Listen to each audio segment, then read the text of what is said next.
So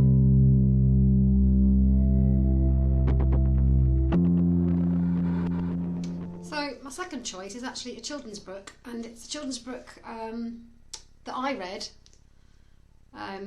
many years ago now. So I've just checked, this book was published in 1980, and I got it for my 11th birthday in 1981.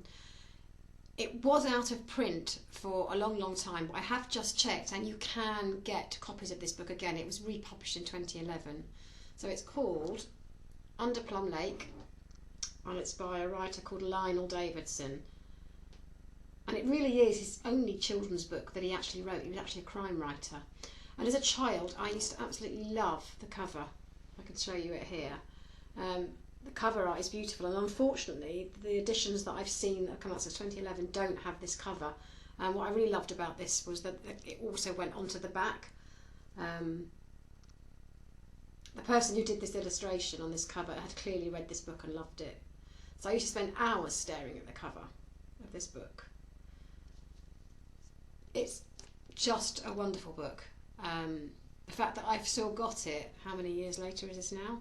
Almost 30 years later, I've kept it all this time, and I am not a sentimental person. I do not tend to keep things. Tells you how good this book is. So it's an adventure book. I would say that 7 to about 12, 13-year-olds would enjoy it. I'd say boys and girls enjoy it. The protagonist is actually a boy, which means boys are more likely to read it or listen to it. So a brief bit from the blurb. On the wild cliffs of Cornwall, a young boy nearly drowns, and days later feels compelled to return to the scene. On a cliff he finds a path. Down the path he finds a cave. In the cave, someone is waiting. A boy, his own age, beckoning him towards a winding tunnel under the water. He enters. So begins a journey into a world of marvels, where Barry Gordon learns that things he should never have learned. For Dido takes him home to Egon and its realms under the sea, whizzing down power slopes off a switched-on mountain, skydiving in kites over an aromatic water, or pausing to sip invigorating tigra.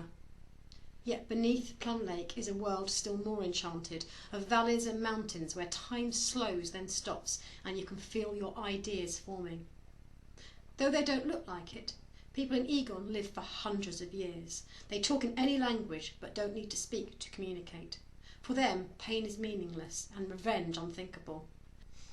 So the book's written from the viewpoint of Barry, and it's sort of written in a diary form,